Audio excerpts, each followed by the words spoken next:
हिंदू धर्म का एक एक त्योहार जो हमारे भगवान शिव ने निर्मित किया है, शंकर ने जिन बारों को बनाया, त्योहारों को बनाया, तिथियों को बनाया, घड़ी और पल बनाए, शिव महापुराण में सब लिखा है कि एक एक पल, एक एक घड़ी, एक एक तीर्थ का एक एक स्मरण जो करा गया है हमारे यहाँ त्योहारों का, तिथियों का, वारों का, नक्षत्रों का, ये शंकर ने करा। ये कोई सहज नहीं। नारी अगर पति का नाम लेती है तो उसकी आयु तिल भर की क्षीण होती चली जाती है। कितना?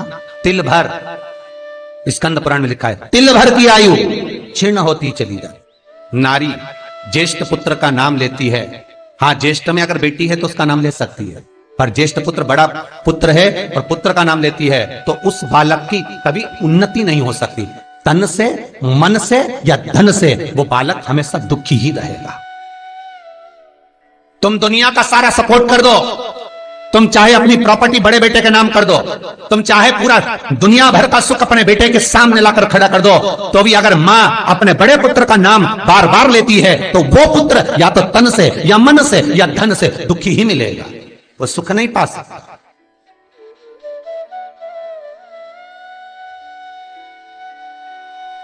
और जिन जिन के घर में बड़ा पुत्र हो और बड़े पुत्र का नाम आप माताएं लेती हो तो उसकी दशा जरूर देख लेना एक बार। हो कथा गलत नहीं कह सकती, स्कंद पुराण कभी गलत नहीं जा सकती। आपके घर में भी अगर बड़ा पुत्र हो और पुत्र का नाम अगर आप ले रहे हो, हाँ ये जरूर है, अगर बेटी बड़ी और उसके बाद पुत्र बड़ा है तो वो ज्येष्ठ नहीं माना जाएगा। ध्यान रखना, ज्येष्ठ का मतलब होता है सबसे बड़ा पुत्र, उसके बाद सारे बच्चों का जन्म हुआ।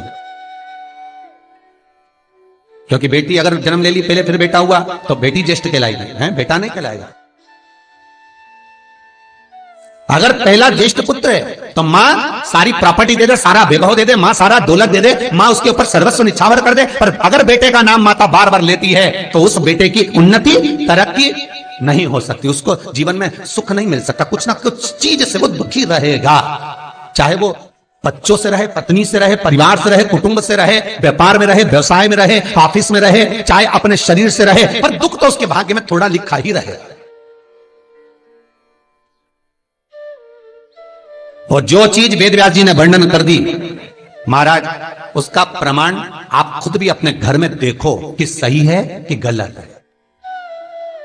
जिस जिस घर में बड़ा पुत्र हो और मां उसका नाम बार बार लेती हो, बार बार लेती हो, उस पुत्र की दशा देखिएगा आप। तन, मन और धन तीन तरह से। इसलिए निवेदन करूंगा मेरी माताओं से, आपका प्रेम बहुत है क्योंकि आपका बेटा बड़ा है, आपका पुत्र बड़ा है, आपका बहुत प्रेम है और बेटे का भी माता के प्रति बहुत प्रेम है, पर उस प्रेम में तुम्हारा जो संबोधन है बार बार नाम लेने का, उससे उसको तकलीफ हो सकती है। इसलिए निवेदन है, मेरे कृष्ण का नाम कृष्ण था पर यशोदा कभी कृष्ण नहीं बोली है, कभी नहीं, यशोदा कभी कृष्ण नहीं बोली, कनुआ कहती थी। आपके बेटे का नाम कुछ भी, आप उसको नाम से मत पुकारो, उसका नाम चेंज कर दो, थोड़ा सा बदल दो, आप उस नाम से उसको पुकारना प्रारंभ करो। आप जो भी बोलना चाहे, आपके दिल की बात है, तो आपके पुत्र से आप क्या बोल सकते हो।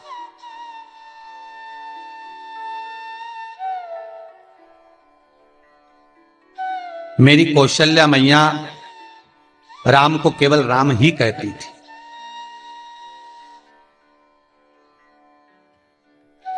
केतई राघव कहती थी,